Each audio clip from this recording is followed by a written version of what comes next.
Good morning. Welcome to the Unitarian Church of Los Alamos. Whoever you are, wherever you are on your life's journey, you're welcome here. My name is James Carroll. This is the 8th lecture in Biblical Scholarship and Literacy series. Today we're going to talk about Melchizedek, a king and a priest. And so let's review briefly what we've already done. First of all, last time we talked about the issues of homosexuality, specifically how it has challenged the church and the Christian church today and why.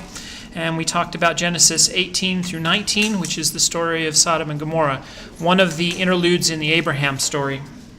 Then we talked about Leviticus, the verses about homosexuality in Leviticus, the ones in Romans, Corinthians, and then we talked about what we can do to try to improve things and make things better.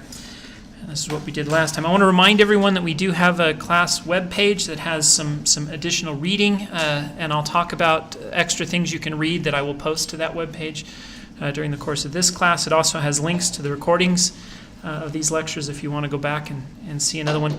Let's see if I can read the webpage. It's sites.google.com/view/biblical scholarship and literacy /home/syllabus if you want to get the syllabus. But I think if you just do the beginning of that, you'll get to the webpage. So today what we want to do is we want to talk about Melchizedek, who is another one of those interesting individuals who shows up in the middle of the Abraham story and then vanishes. But then we want to talk about how he was used later on. So for example, Genesis 14, we have this interesting story about Abraham that we'll tell, and Melchizedek shows up. In Psalms 110, Melchizedek is discussed in one of the Davidic Psalms, so we'll talk about that. We're going to talk about a manuscript from Qumran, one of the Dead Sea Scrolls, where Melchizedek is mentioned, and we'll talk about what that says about him. And then we'll talk about how the character of Melchizedek is used in the book of Hebrews to prefigure and talk about and justify ideas of the Trinity and Jesus Christ and who he was and how he atoned for sins. And so we'll see how that builds from the early story through the Davidic Psalms into the Qumran period, and then how the Christians used all that pre-existing material to make an argument about Jesus Christ. And so I think that'll hopefully be interesting to everybody. So I usually have a general topic, and then I have a specific topic. So the specific topic today is Genesis 14 and all the ways it's been interpreted since. And the general topic is just priesthood in the ancient Near East. So before we read Genesis 14, I want to just kind of back up and talk about what priests were in the ancient Near East where the story is set and how priesthood worked. In Mesopotamia, for example, we'll start there. Priesthood was in part family-oriented. It was passed from father to son, and it was the purpose of those family priests were to take care of the family shrines. This is where the entire idea of the firstborn comes up. So as we read in the book of Genesis, where people talk about the birthright and the firstborn and all this stuff, this comes from this idea because the firstborn son in Mesopotamia was given a double portion of the inheritance, and the reason they were given a double portion was because they were supposed to take care of the family shrines and the worship of the ancestors and the worship of the family gods. So gods were both family and city-state oriented. So the family deity was taken care of by the firstborn son who would become the priest and worship the family deity. So this is a picture of a family shrine from Mesopotamia. There were also patron deities of cities. So each family had a patron deity. There were also cities that had patron deities, and the patron deity would protect the city and make sure that they won any wars that they engaged in. And so one of the prime jobs of the king was to make sure that the patron deity of the city appreciated the worship the members of the city were giving him, so that the city would then win if it was ever engaged in any warfare with a neighboring city. And so what that creates is this idea that the kings of these cities were the high priests of the patron deity of the city, and it was their primary responsibility to keep that deity happy. And so there is a connection in Mesopotamia, especially between priests and kings, and the kings would give laws that they said came from the king. The kings would give laws that they claimed were authorized by the god, and the king would propitiate the gods and try to make sure that they would protect the city. And there were even some Mesopotamian kings who claimed to be gods. So there's and sons of God.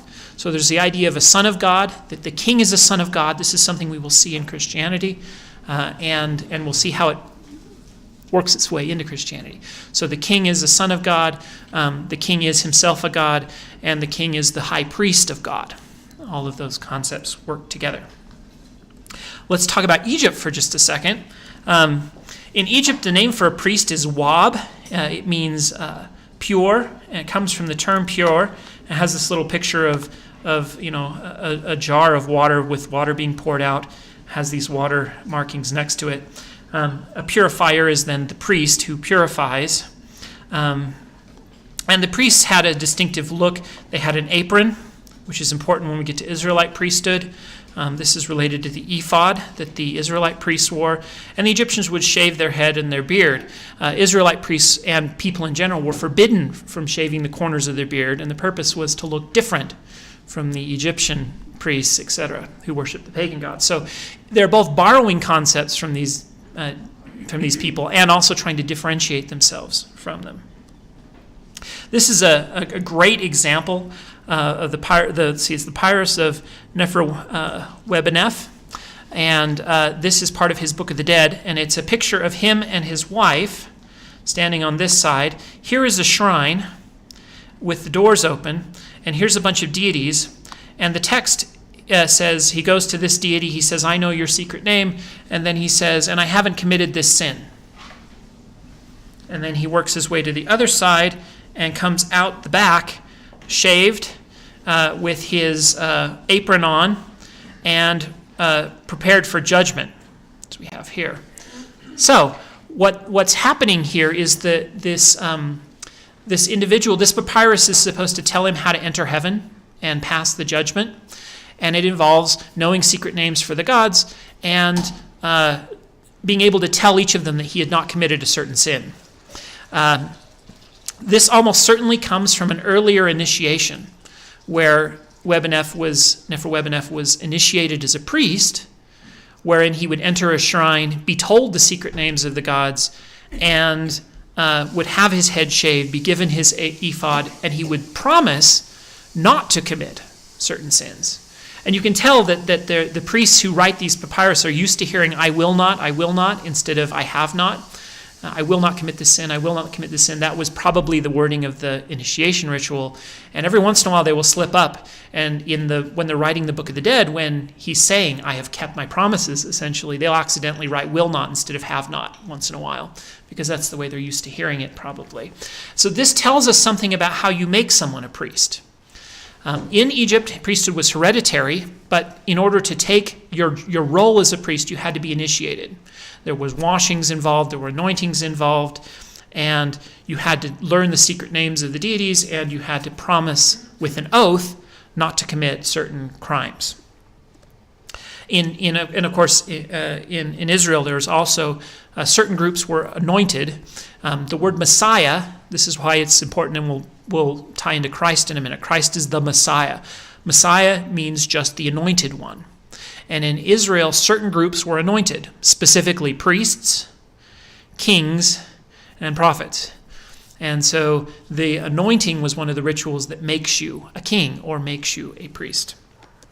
This is from the daily liturgy at Karnak, and this line here talks about the wab. There's that word for wab, but this is the wab-ah, the great priest. So priesthood has levels. One of them is a high priest or a great priest, and this papyrus talks about the rituals that are performed in the temple of Karnak every day by the great priest who is on duty that day. Is how the text opens. That's this opening line here at the temple of Amun-Ra Sonter in Karnak.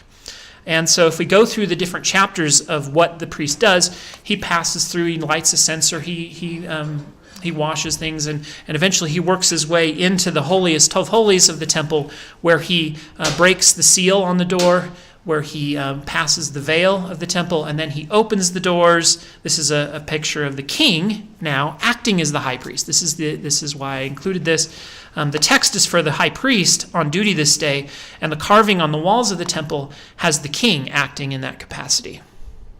So here's the king acting as the high priest this day, opening the doors of the temple, and here's the image of Amun-Ra Sonter at the side.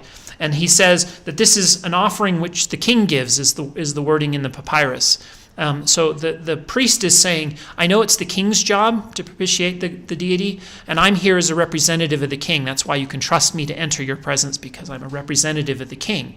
So he gives his credentials for entering the God's presence. He says, I'm pure, so I can be here. I'm a representative of the king, so I can be here. And I'm a bes netcher. I am an initiate of the gods. And that word bes means initiate. It means to come into the presence of, and it means to know secret knowledge. It has cognates in secrecy, in initiation, and in being admitted into the presence of something. There's even a related word that has something to do with rivers flowing forth or something like that. So here's what we know about priesthood in the ancient Near East. Now remember, Israel exists right between Egypt and Mesopotamia, the two places we've discussed. And so in the cultures around Israel, we know that priesthood was hereditary. We know it functioned as an occupation or guild. And even though you were a hereditary right to the priesthood, you had to be initiated into the priesthood in order to officiate. The initiation involved oaths. It had to do with purity, and the priest would then perform rituals like sacrifice, purification. They would administer oaths to others, and they would kind of oversee treaties and put the people involved under covenant to obey the treaty. And they would have communal meals that they would oversee. And we know that the kings of the city-states were the chief priests of the patron deity for the city-state. So with that background, I think we can jump into Genesis 14, and I think the whole text will make more sense. I always read different translations often. When I read from Genesis in this time, I'm going to read from this translation. It's by E.A. Spicer, Genesis, a New Translation with Introduction and Commentary. And we're going to read from that to tell us the story of Genesis 14. Before I do, I want to just talk briefly about what we know about this text. First, who wrote it? It's not from any of the authors we're used to. So this is why this story is so bizarre. It's not written by J, E, D, or P. It doesn't look like any of them. It has one reference to Yahweh in it, which would make you think J, except that one reference is missing in the Septuagint and in the Genesis Apocryphon, which copies this text. It looks like it might be a late gloss, meaning it probably wasn't there originally. So the one reference to Yahweh, which might make you think J, is actually doesn't belong there probably. It doesn't have any of the hallmarks of any of the other authors we know of, and it even looks like it has some Akkadianisms in it. Akkadian was the language of Mesopotamian Babylonian during the time of Hammurabi. It was the primary language spoken. There are grammatical irregularities, there are place names and personal names that all come from that time period. Now, that doesn't mean we can pinpoint the cities. We've actually tried and no one's been able to do that. So that doesn't mean the cities are all in the same place. It doesn't mean we can actually find the names of the kings mentioned in this passage.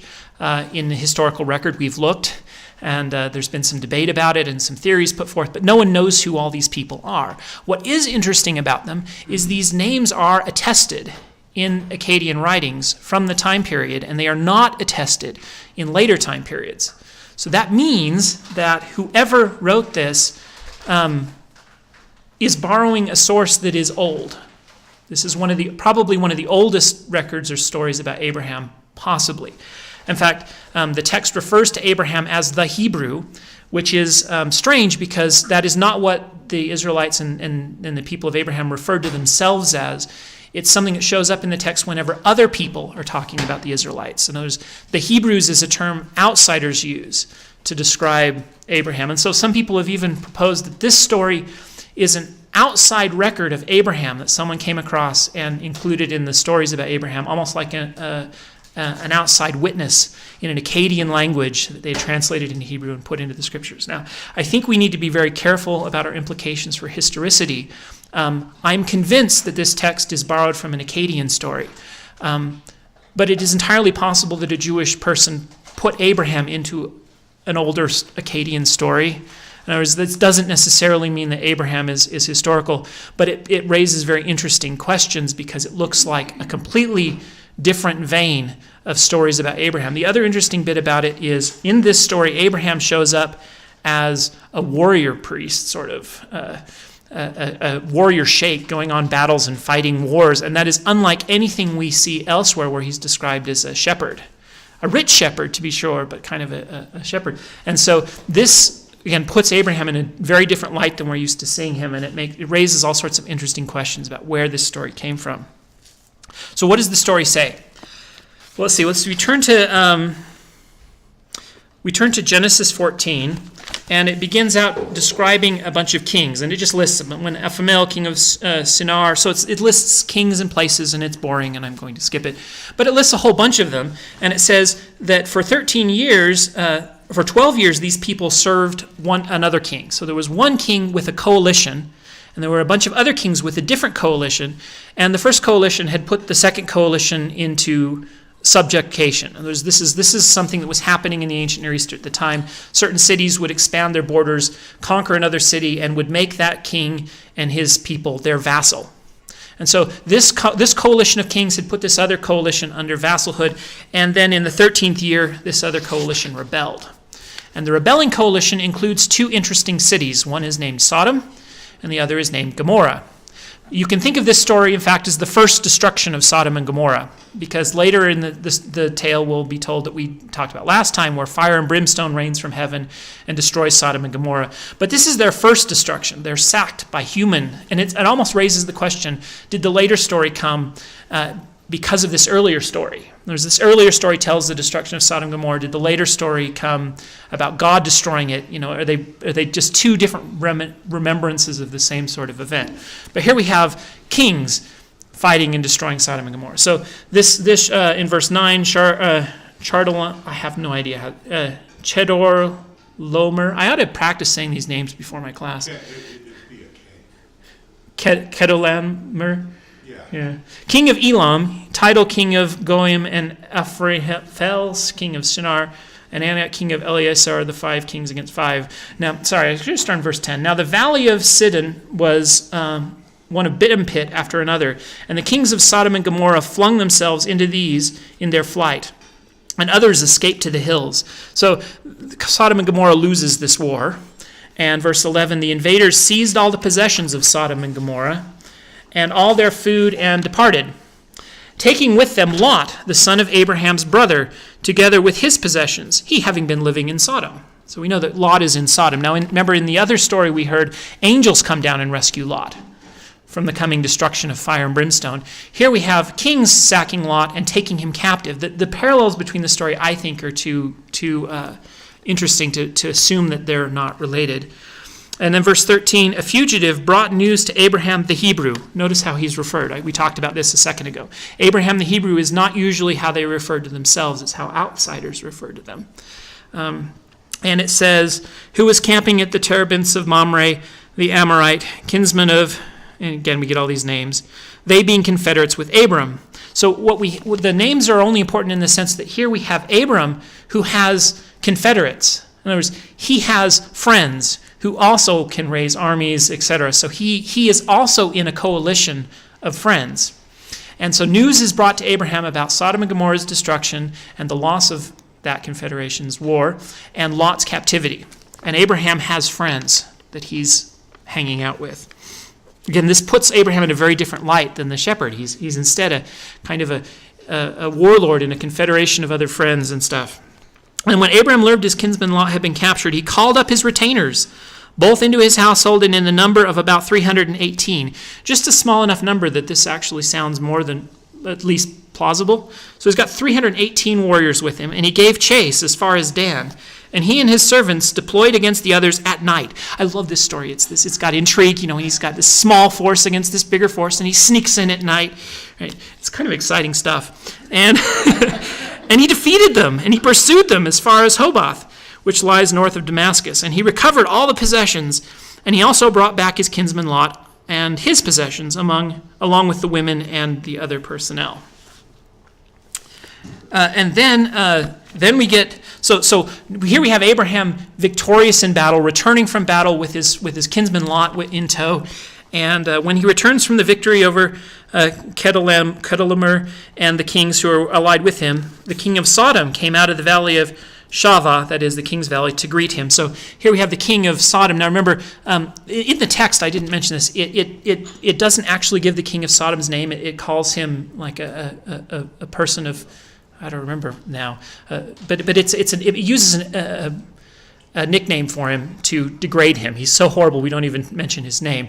But he fled in the war, and he couldn't win, and he ran away and fell and hid himself in a bitten pit so he could escape, very humiliated. And here he comes crawling out to meet Abraham, who had saved his city for him. And then it says, let's see, the king of Sodom came out of the valley of Sheva, that is the King's Valley, to greet Abraham, and Melchizedek, king of Salem, brought out bread and wine. He was the priest of El-Elyon. So now Melchizedek comes. So we have a meeting of kings, and Melchizedek is called the king of a place called Salem. This is interesting because, well, first let's talk about Melchizedek. His name means Melech, king, Tzedek, righteousness. He's the king of righteousness. That's what his name means. It's also possibly related to Sargon because his name means the king in Akkadian means the king of not righteous, but legitimacy, the king of legitimacy, the legitimate king. And so it's possibly related to that in concept, not in wording. And so Melchizedek is this righteous king, it says, and he comes out to meet the king of Sodom and Abraham, and he's the king of a place called Salem. Salem isn't further elaborated, but Salem means peace.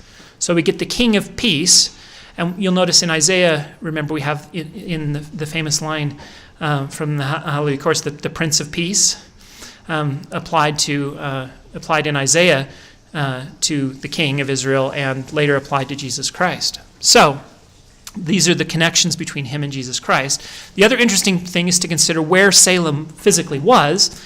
It just so happens that the word Jerusalem is Iru Salem. Ir means city. So the city of Salem, that's what Jerusalem is, the city of peace, which is ironic given the fighting that goes on here. And so the implication is that Melchizedek is a righteous king of Jerusalem. At least Jerusalem is likely related to the city of Salem because that's what Jerusalem means, the city of Salem.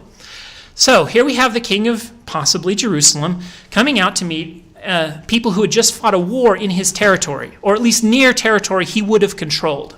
So I want to put this back in a bit of historical context so we can figure out what it probably meant to the people who would have lived this story or told this story. Because Melchizedek, we know something about Jerusalem at the time. Jerusalem is controlled by a group called the Jebusites. David will actually defeat them and conquer Jerusalem at a later date. So what do we know about Jerusalem at the time period? First, we know it's a Canaanite city. Second, we know the Canaanites don't worship Jehovah or Yahweh. They worship Canaanite deities. And second, the king of Salem, who would have been the high priest of his patron deity of his city, comes out to meet Abraham and says, and Melchizedek, king of Salem, brought out bread and wine. He was the priest of El-Elyon. That means God high, God most high, God of the highest. And so most biblical translators translates that. It says he was king, he was priest of the most high, God. And we assume that means Jehovah, because Jehovah is the most high God. If you're a monotheist reading this text, he was the priest of the most high God. However, we know something about El-Elyon. Both elements occur as names of specific deities, the first in Ugaritic and the second in Phoenician, and the Aramaic inscription from Sugin combines the two into a compound deity. So here we have a god El, another god Elyon. They're combined into a compound deity at some point by the Canaanites named El-Elyon, and here we have the king of Jerusalem, a Canaanite, Jebusite Canaanite, coming out to meet Abraham. And it says he's the high priest of El-Elyon, a Canaanite deity, possibly in a manuscript that looks like it was translated from Akkadian, not originally written in Hebrew. So if you put all that together... Is that the evidence you refer to? Yeah, just before you came in, David, sorry. Okay. Yeah, but we can go through that together, the evidence for translation in the text. So if you put that together, it looks like Melchizedek is not a king of Jehovah. Melchizedek is a king of El-Elyon, a Canaanite deity. If you remember from my class on the evolution of monotheism, though, I gave a sermon several years ago, and I will link that in the video description when I posted it online and also in the webpage. So if you go to the webpage and you want to listen to that, I gave a sermon on the evolution of monotheism where we talked about how the Canaanite god El was almost certainly the god that Abraham also worshipped.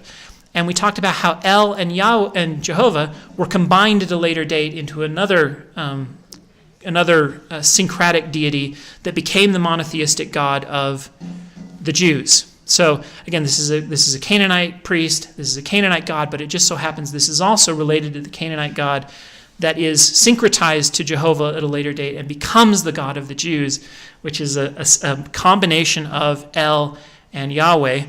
And here is El for your viewing pleasure. He's sometimes represented as a bull, which shouldn't surprise us too much because remember the golden calf incident in Exodus. And he also is sometimes represented as an old man sitting upon a throne.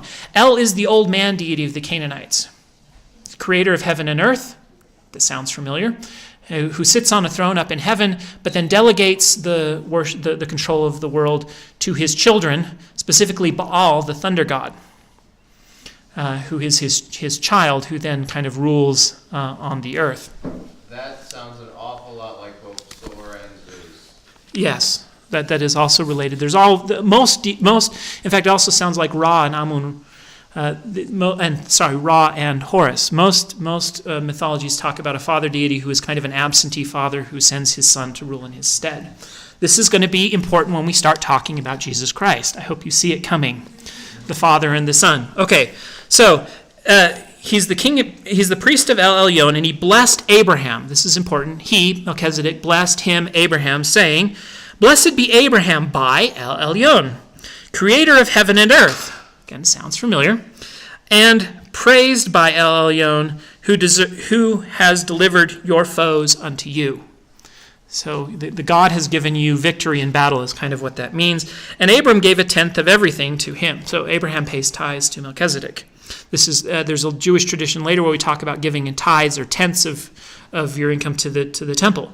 Abraham does that to Melchizedek. And then it says, "The king of Salem said to Abraham, 'Give me the persons, and you may keep the property.'" So now, what is happening here? He brought out wine and bread, and Christians will see that as a Eucharist. You can obviously see this coming too, right? But they're having a covenant meal, and Abraham is giving him property, and the king says, "I will let you keep all the money, the goods you have conquered in battle, but please give me the people back." But that's the king of Sodom. That's the king of the king of Sodom says that. Yes. Yes, the king of Sodom says that. "And Abraham replied to the king of Sodom, 'I have sworn to Yahweh, God Most High.'"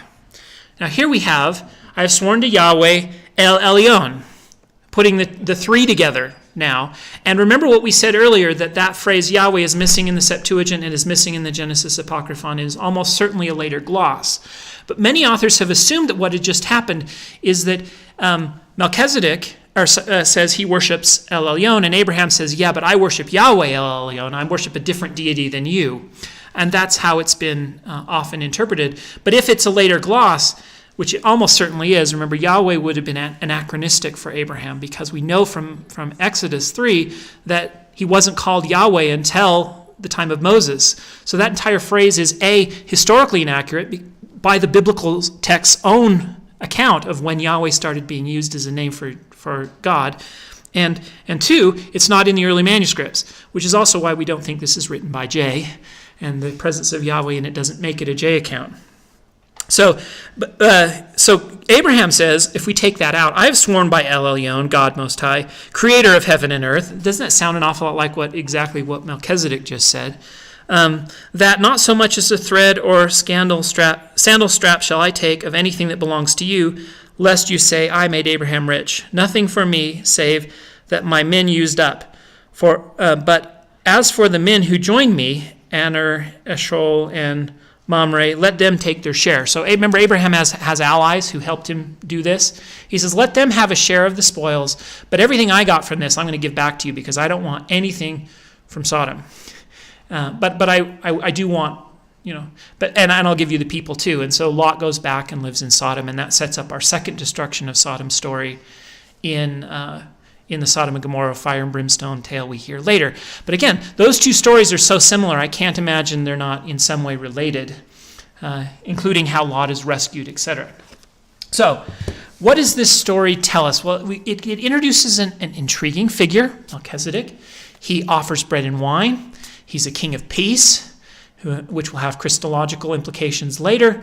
And Abraham offers tithing to him and is blessed by him.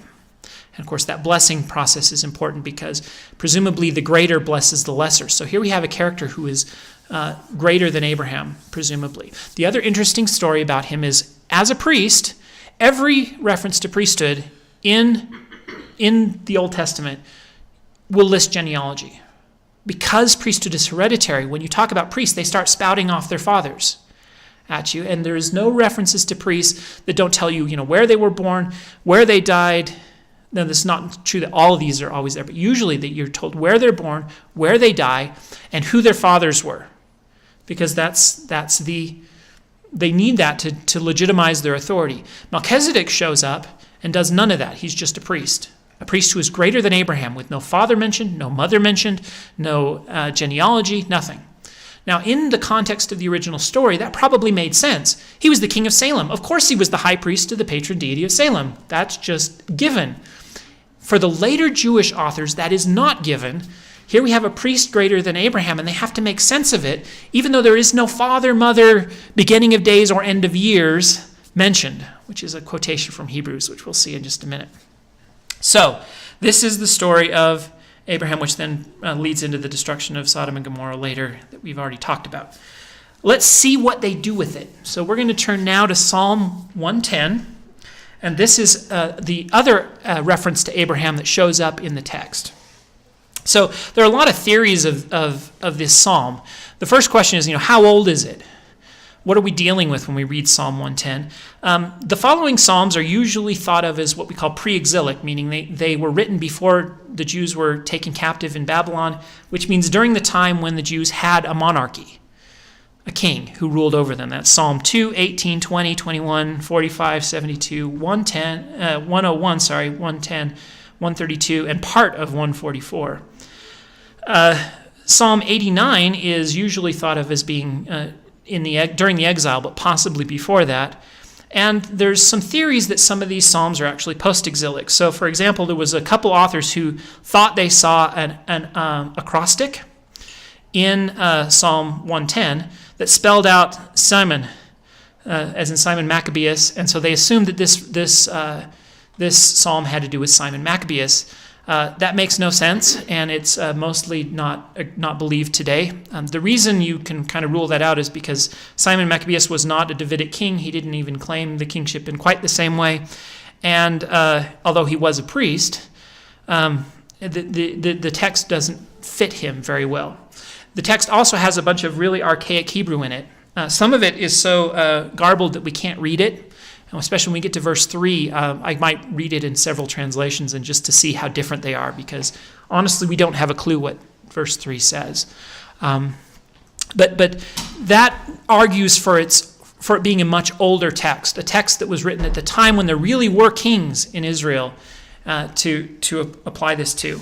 The text is a coronation hymn, something that would maybe be sung at the coronation of a king, which is why we think it's a kingly text. So let's read it. It's not too long, so we can read the whole thing. Psalm 110. It starts out, a psalm of David, or of David a psalm. Now, that has been interpreted by some to mean that it was a psalm written by David, one of the psalms that David wrote. That would make it a very early text indeed. I don't think David wrote this psalm, and I'll tell you why in a minute. But most of those have kind of, that idea that all the psalms of David were written by David has kind of fallen into disbelief for the most part. It could just mean it's a psalm of the royal court of David, or something that was used by the Davidic kings, or related to the Davidic kings. It might not mean David wrote it. A psalm For David. So it could be written by someone in David's court about David. It could be, because El just means for, of, about, or by. It could mean all those. So it could be something David wrote. It could be something someone in his court wrote for him. Or it could be even something written much later for the Davidic monarchy, not for David specifically, which is why I kind of wanted to make sure it could be later than that. But yes, it could have been written to David. And it starts out, Jehovah, Yahweh, says to my Lord. Now, this is why I don't believe David or a king was the author. I think this is some sort of a minstrel in the court of the king who is talking about something that Jehovah said to the king. I interpret my Lord as the king. So Jehovah said to the king of Israel, to my Lord, sit at my right hand until I make your enemies your footstool. So if we look at this, it has a bunch of elements of kingly coronation in it. The king is enthroned. We just saw that. A footstool is placed in position. The scepter is handed to the king. The attendant crowd signify their allegiance. The king is invested, anointed, born again. The king is consecrated as a priest. He is assured of a military success, and a chalice is proffered. If those are the kind of elements in a coronation ritual, then when we go through the hymn, you can see them all. Sit at my right hand until I make your enemies your footstool. In other words, we just put the king on his throne. The Lord, Jehovah, sends out from Zion your mighty scepter. We've just given the king a scepter. Rule in the midst of your foes. You will defeat your military enemies. Your people will offer themselves willingly, so your subjects will obey you. And this is verse 3, which is the hard one. On the day you lead your forces in the holy mountains, from the womb of the morning, like the dew, your youth will come unto you. Other versions of that. Let me read this one. This one's fun. This is another variation of what verse 3 might say. With there is dignity in the days of thy power. In the holy mountains from the womb of dawn, like the day star, I have begotten thee. In other words, the king was begotten by God. So here we have reference to the king being a son of God, if you accept this version. Now, the text doesn't say either of those things. The text is garbled. People are trying to make sense of it by making assumptions about how it was garbled and replacing letters and say, well, if this letter was wrong, then maybe it says this. And so no one knows what this says, but it seems to say something about maybe dew, anointing, and possibly being born as a child of God. So here the king has become a son of God. Let's go to verse 4 now. It says, the Lord, Jehovah, the Lord, all caps, so Jehovah has sworn and will not change his mind. So here we have a reference to oaths. You are a priest forever, according to the order of Melchizedek. So let's think about this. The Davidic king is from Judah, not from Levi. In Israel, the Levites were the priests. They held the priesthood and served as the priest. But in the ancient Near East, the king was a priest for his city-state. And so here we have some association between the Israelite kings and priesthood. And how did they do that? Well, Melchizedek was a king of Jerusalem. Melchizedek held the priesthood, and he wasn't descended of Levi. And so the idea is the Jewish kings in Jerusalem are priests of a different order than the Levites. They have the order Melchizedek had. And by the way, that was a greater order than that from Abraham, because this is the argument the book of Hebrews will make. So the Lord is at your right hand. He will shatter the kings in the day of his wrath, and you'll be victorious. He will execute judgment among the nations, filling them with corpses, and he will shatter heads over the whole earth. Notice the reference to judgment. This is, again, the king renders judgment against his enemies and his foes and criminals. And he will drink from the stream of the path. Therefore, he will lift up his head. This is possibly a reference to being given a cup and drinking from the king's cup, etc. Okay, so a hymn of coronation. Now, we need to make a comment here. The reference, you'll be a king forever. What is that probably in reference to? I believe this hymn is early. I think it's probably from the monarchical period before the exile. I think the reference to being a king forever is a reference to the promise God gave David that his lineage will sit on the throne forever. So there is a promise in the early text that David's lineage will be a king forever, and his lineage will never fail. There will always be someone sitting on the throne. Of course, it doesn't happen during the Babylonian exile, which leads to certain questions about what the promise means. I've heard one commentator point out that by that time, David and his lineage had exchanged children with people so much that there was a descendant of David sitting on every throne in the world by that point. And so there still is a king sitting somewhere with the lineage of David in his veins. But that is the promise made to David. You and your children will be kings on this land forever. And this psalm promises they will be priests forever. I think that's what it means. That is not how the later Jewish and Christians will interpret the text, however. Which leads us to this text from Qumran, 11q, Melchizedek, and this is a picture of one of the manuscripts. And in this text, it's related to there's another text called something like the War of the Sons of Light. I forgot the term. I should have remembered. But in the Essenes theology from the Dead Sea Scrolls and Qumran, we find that they believed in a war that was going on between the sons of darkness and the sons of light, a grand apocalyptic struggle. And in the book of Melchizedek, in this Melchizedek manuscript, it says that Melchizedek is a son of God and the champion of the light, an angel who will live forever, pitted against Belial, a child of darkness and the son of darkness who rules over the darkness. This is almost certainly stolen from Zoroastrianism. What they've done is they've taken Ahura Mazda and Ahriman and their eternal war of the light versus the dark from the Persians, after the Persians and the captivity, brought it back to Israel with them. And they need an immortal being who is the champion of the light, and they pick Melchizedek. So in this text, they believe, and they're reinterpreting the psalm, and what they're doing is they're saying that you will be a priest forever means he doesn't die. He's an angel who was never born like a human and who will never die.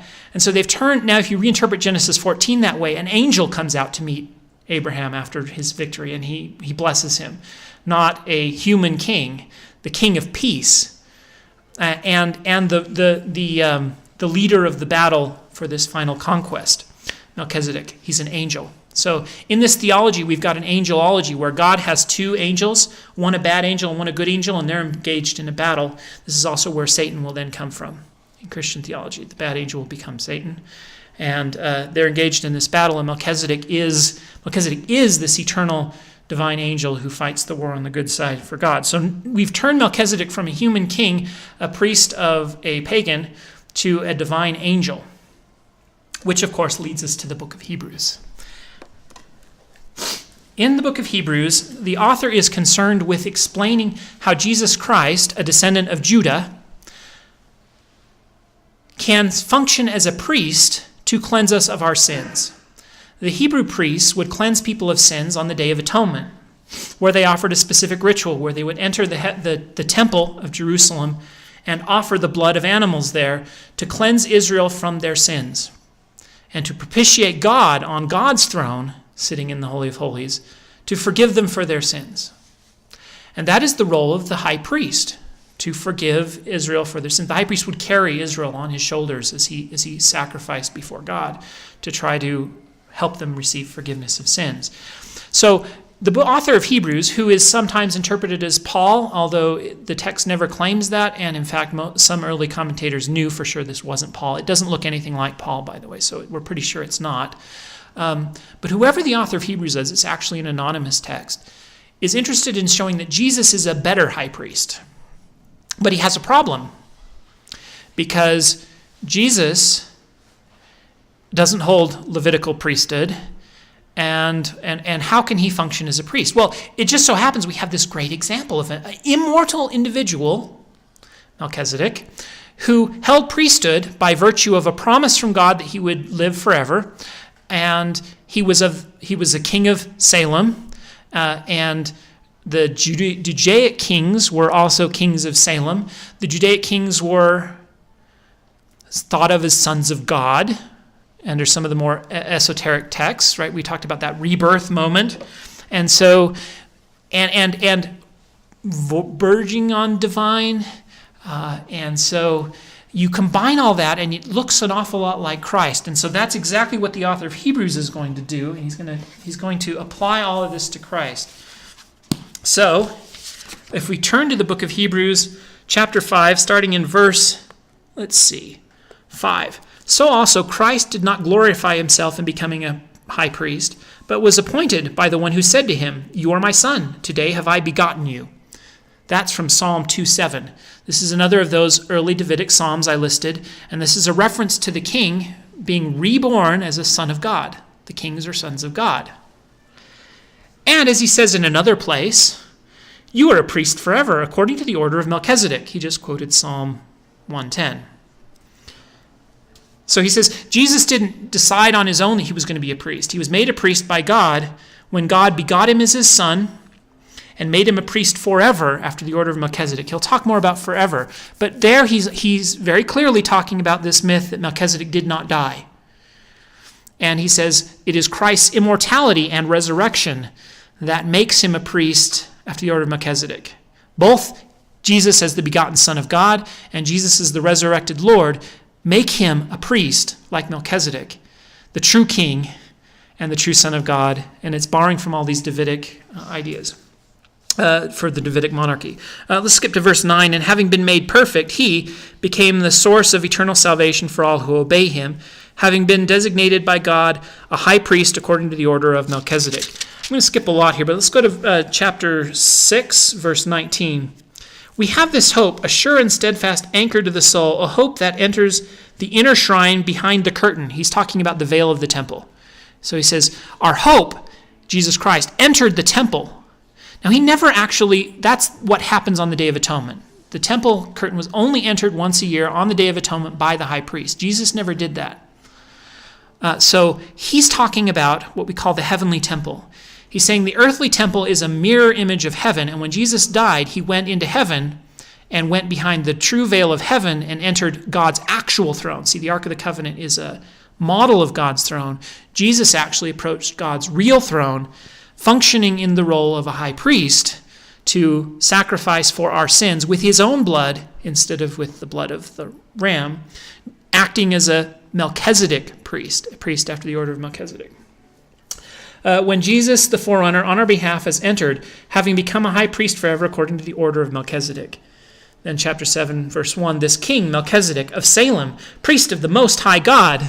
You notice, of course, by now that's just a description of the Israelite God. He met Abraham as he was returning from defeating the kings, and he blessed him. And to Abraham he appointed 1/10 of everything. That's backwards. He has Melchizedek giving Abraham 1/10 of everything. Anyway, and his name in the first place means King of Righteousness. That's the name that Melchizedek means. We just talked about this. And next also King of Salem, that is King of Peace. Without father, without mother, without genealogy. We talked about this, right? The text never says what his genealogy was. So he says, without father, without mother, without genealogy, having neither beginning of days nor end of life. That's reference to the Qumran theory that Melchizedek was an angel. Right? Or a heavenly being. But he resembled the Son of God, and he remains a priest forever, meaning he did not die. There are all sorts of really fun stories about, there are variations of this. The Qumran people had Melchizedek as an angelic figure. There are some texts that talk about Melchizedek being taken up into heaven, so he could remain, he was a human who got taken up into heaven, so he could remain, so he could remain a priest forever. There's a lot of variations of this. Let's skip to verse 7. It is beyond dispute that the inferior is blessed by the superior, meaning Abraham is inferior to Melchizedek. And in this one case, tithes are received by those who are mortal, and in the other by one of whom it is testified that he lives. So in the one case, he's talking about the Levitical priests. So he said earlier, I skipped it, the Levitical priests receive tithes, but they're mortal. And in this case, Abraham gave tithes to an immortal being. So again, he thinks Melchizedek is an immortal being. And 9, one might even say that Levi himself, who received the tithes, paid tithes through Abraham, for he was still in the loins of his ancestor when Melchizedek met him. So if you followed that, what he just said is that Levi, the priests that the Jews use in the temple, paid tithes to Melchizedek because he was in Abraham's loins when Abraham paid tithes to Melchizedek. So that means Melchizedek is a greater individual than the Levites, which is important for his argument that Jesus is a better priest than the Levitical high priest. Skipping to verse 15, it is even more obvious when another priest arises resembling Melchizedek, one who has become a priest, not through a legal requirement concerning physical descent, but through the power of an indestructible life. You see, Jesus lives forever when he's raised from the dead, and that qualifies him to be a priest like Melchizedek, who also lived forever. For it is attested of him, you are priest forever. according to the order of Melchizedek. Again, re-quoting Psalm 110. Verse 20, this was confirmed with an oath, for others who became priests took their office without an oath, but this one became a priest with an oath because of him, of the one who said to him, the Lord has sworn and will not change his mind. You are a priest forever. Accordingly, Jesus has also become the guarantee of a better covenant. Now, the other thing the priests did is I told you that in the ancient Near East, priests were mediators of promises, covenants, and treaties. The Levitical priesthood caused the Jews to enter into a covenant relationship with God. And he's saying, and that was mediated by the Levites, he's saying that Jesus Christ is also a priest who gives us a better covenant. So better is almost the theme of the book of Hebrews. A better priest, a better covenant, a better sacrifice, etc. Furthermore, the former priests were many in number because they were prevented by death from continuing in the office. But he holds the priesthood permanently because he continues forever. Verse 27, unlike the other high priests, he has no need to offer sacrifices day after day, first for his own sins and then for those of other people. This he did once for all when he offered himself. You notice that the priests in the Jewish ritual would cleanse their own sins first so that they were clean, and then they could offer for other people. Jesus didn't have to do that because he had no sins himself. He was already clean, is the argument he's making. Jesus never sinned is the claim. For the law appoints as high priests those who are subject to weakness, but the word of the oath, which came later than the law, appoints a son who has been made perfect forever. So we see in this the development of Christian theology surrounding Jesus Christ, priesthood, and how he functions as a priest. We also see that the book of Hebrews' author is fairly sure that the Psalm 110 actually referred to Jesus Christ, a new priest who would arise after the order of Melchizedek. That is not what the text originally meant. It was a psalm about the Davidic king who held Melchizedek priesthood. And the author of Hebrews thinks it's about Jesus Christ, who for him holds Melchizedek priesthood and allows him to offer his own Day of Atonement ritual. And that is how Jesus Christ suffered for our sins and was able to suffer for our sins, die for our sins, approach the throne of God with his own blood, and offer his own blood as a sacrifice for our sins so that we can be forgiven. If you want to read more about this, this is a very interesting topic, one that I think is just fascinating and would spend forever on if you would let me. The Anchor Bible Dictionary has an article on Melchizedek that is worth reading. So it has several volumes. You probably don't want to buy them all, but you can probably find it at a nice library. And if you get the volume 4 that has M in it, and you look up Melchizedek, it has a section on Genesis 14, a section on Psalms 110. Although it assumes the Maccabean theory, it's a little bit old. We don't believe that anymore. And then it has a section on the Qumran literature, and then another section on the book of Hebrews. And it talks about how this idea progressed. It also talks about Melchizedek in mainstream Judaism, in later rabbinic Judaism, where it talks about how they reacted to the book of Hebrews and tried to change this idea of who Melchizedek was to kind of downplay the Christian claims about who Melchizedek was. In fact, Psalm 110 verse 4 was interpreted, "Thou, Abraham, art a priest forever," because of the words of Melchizedek. So they have to change it. And so they want Abraham to be the priest who is the priest forever because Melchizedek blessed him, rather than the other way around of a new priest arising after the order of Melchizedek. There are a lot of undetermined antecedents. There are. You can do all sorts of fun things with that verse.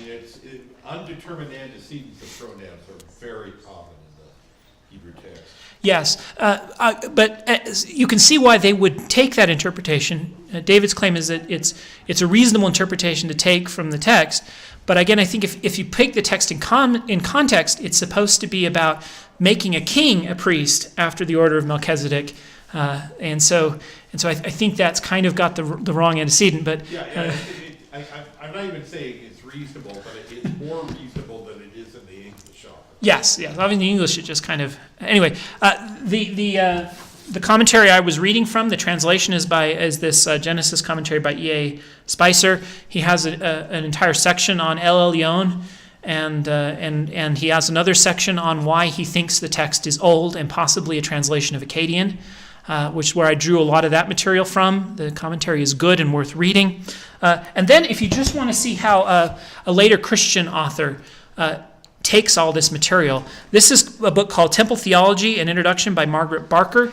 I believe that Margaret Barker is a Methodist, but she's a Christian believer who believes that the Jewish texts through the authors of Deuteronomy were corrupted to hide an earlier Trinitarian view. She sees El as God the Father, she sees Jehovah as God the Son, and she thinks that has been hidden by later authors who have suppressed that idea. Now, there is certainly a suppression of the past truth that these were two different gods at one point.